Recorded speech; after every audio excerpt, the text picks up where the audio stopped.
thank you. That helped. Thank you. Okay. Today we're going to talk about ignorance. Not that ignorance is in the room today. You know how that can go. When it comes to being personal, it doesn't feel good, does it? Really. You ever had anyone call you ignorant? Yes. How'd it feel? Enlightening? Uplifting? Did you say, yes, that's a match? You see, when we stop taking ourselves so seriously, then we can come to a place of realizing, wow, there's so much I don't know. There's so much that I could learn. There's so many different discoveries I could make. But one of the things that I need to do is I need to get out of my own sense of self-assurance that I know enough. Ignorance equals bliss. Wow. I'm a meat and potatoes man myself.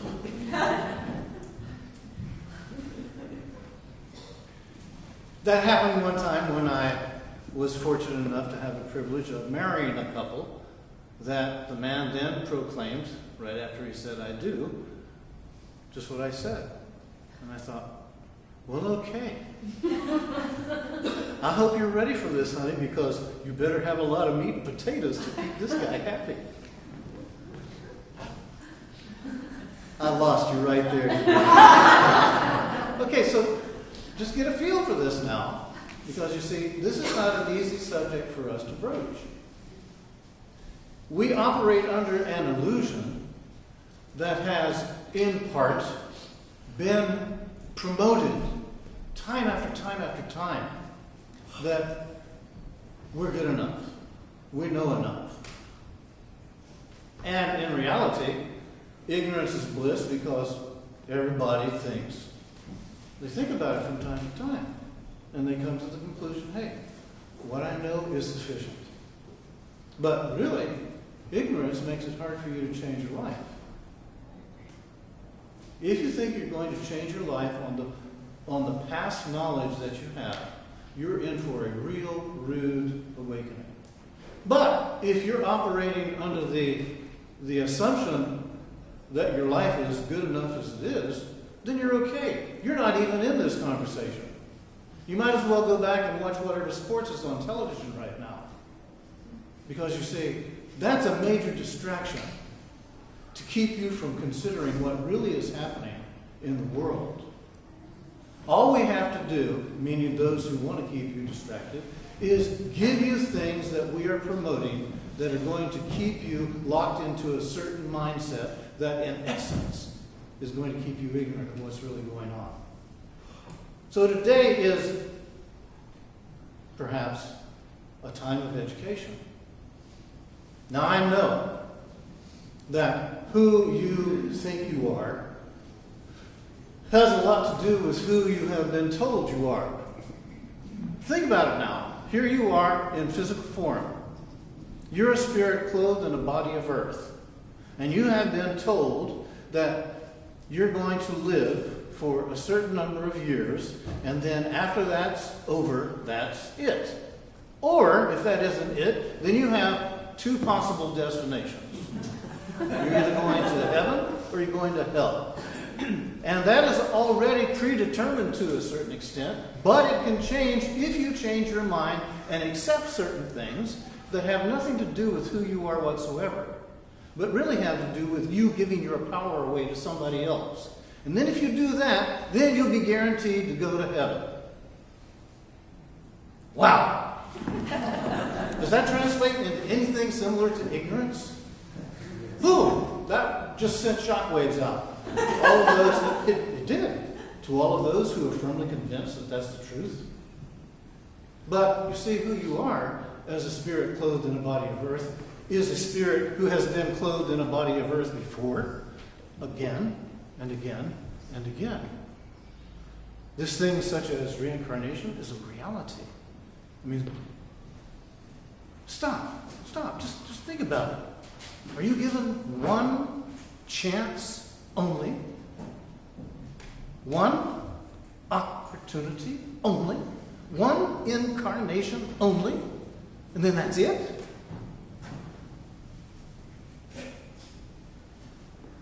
Ignorance. Well, if you can let go of that and start opening yourself up to the possibilities that you have lived lifetimes before, and that you are learning as you incarnate, you learn through experience, and that you then begin to open yourself to consider, what is this experience about? How do I fit into this? Well, what you think, what you feel, translates into energy. The energy you generate, it affects the great invisible, and that mirrors back to you what you're thinking and what you're feeling. You mean I am the creator of my own life? Shocking. Ignorance. Giving way to information to help you to realize who you are and why you're here. Could it be that you really are, as has been said, God? But that means that you are a part of the all that is, and that you're in the process of discovering yourself as you live through incarnational experience? Could this lead to that thing called bliss? And what is bliss? Bliss for you may not be bliss for someone else. It may not be bliss for who you are becoming. See, as you awaken, you continue to change your awareness of yourself. And you choose to generate energies that are more in harmony with what makes you really feel good about you being you. And then, okay, let's get off of you. I know, it's a boring subject. Okay, where are we? We're on a planet in the middle of a galaxy that is in the middle of a universe that, with the change in size consideration, we're like a pinpoint.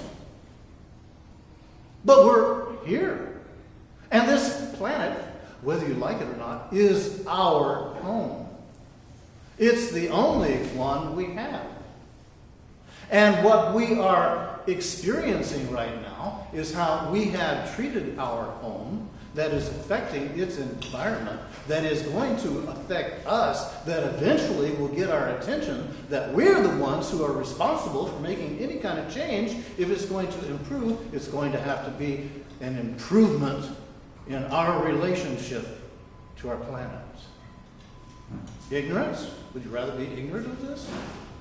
Would you rather wait until there is no better opportunity? Or would you prefer to go ahead and let go of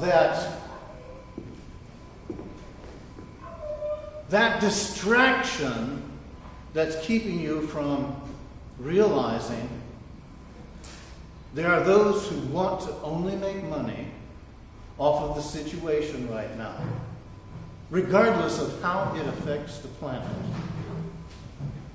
So let's take some of these things into consideration with, I know it's sobering, isn't it?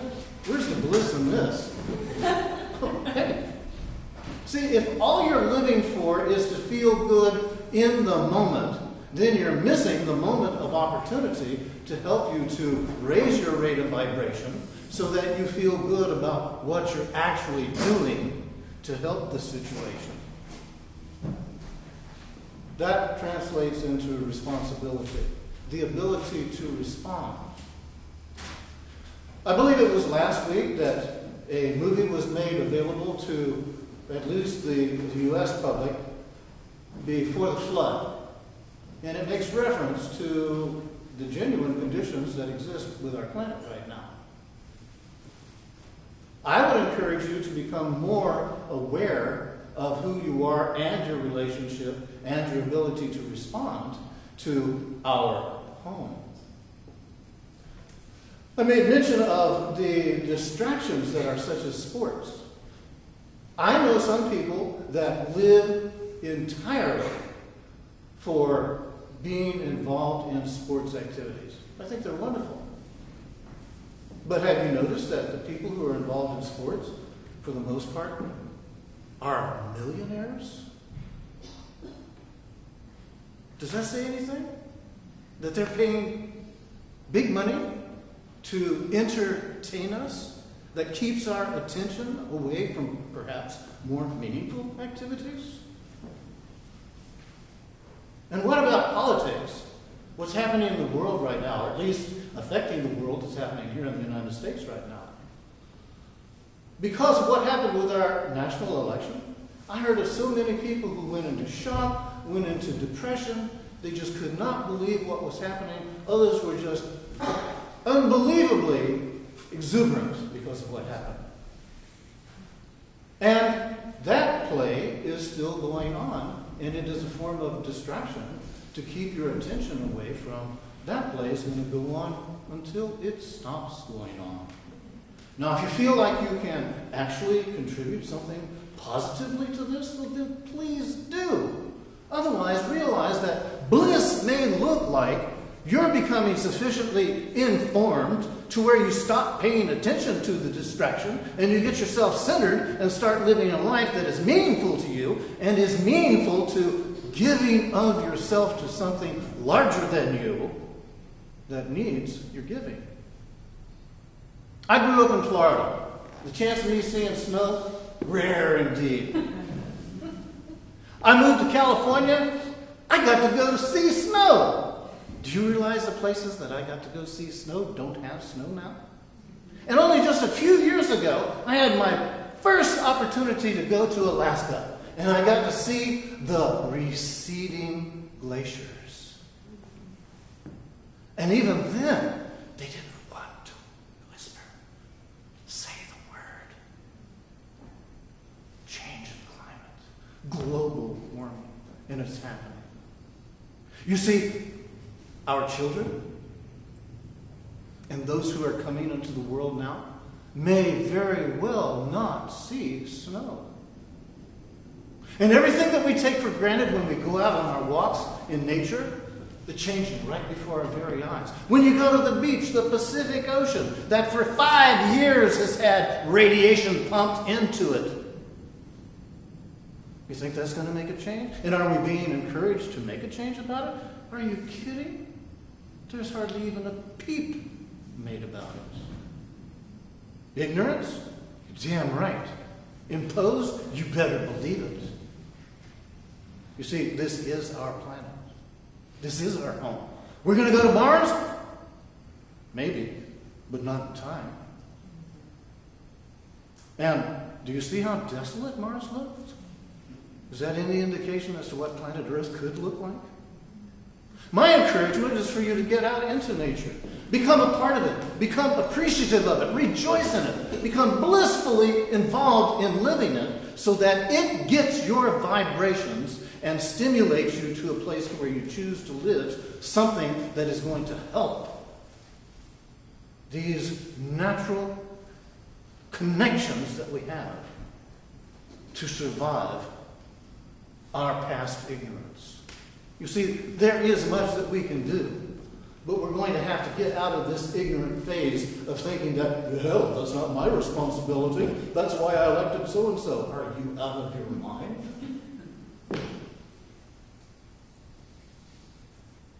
I know. Isn't ignorance fun? I know. So I've touched upon a couple of things.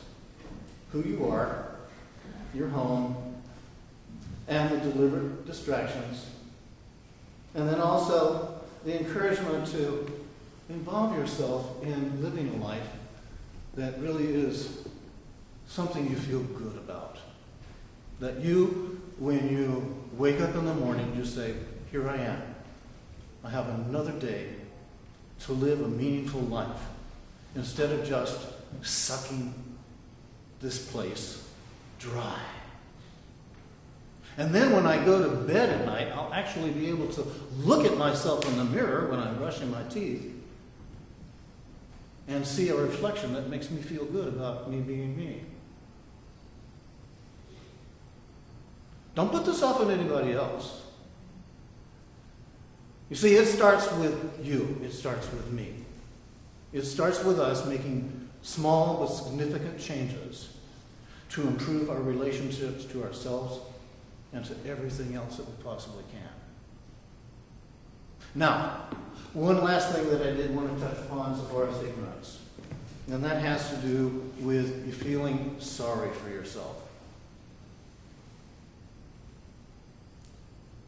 How many years are you going to live that? How much time are you going to waste under the guise of healing?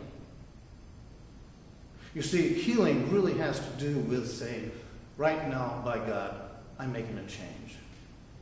And I'm going to make a change for the better. And if there are things in me that need to heal, they will heal as I live my life for something bigger than I am. You see, this is the time for us to do it. Because this is our incarnation. You're here. I'm here. We're here. So, the accolades and the applause and the shouts and the laughter, I don't expect it right now. I'm not here to just make you happy. I'm here because we're here. And we are a part of the solution. We can change our MO and our identification from being the problem to becoming the solution. And we have it within us to do, because after all, we are God incarnate. We are the living essence of the spirit of life that pervades throughout the universe, awaiting our recognition so we can live it and find we become consciously at one with it.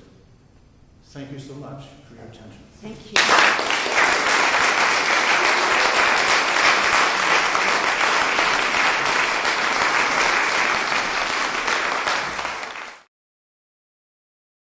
For more information about the Metaphysical Church of Enlightenment or the Rodin Foundation, please go to our website at www.rodin.org. If you have been inspired by the revelations shared in these podcasts, please donate to the Rodin Foundation's ongoing efforts to help others help themselves at www.rodin.org/donate.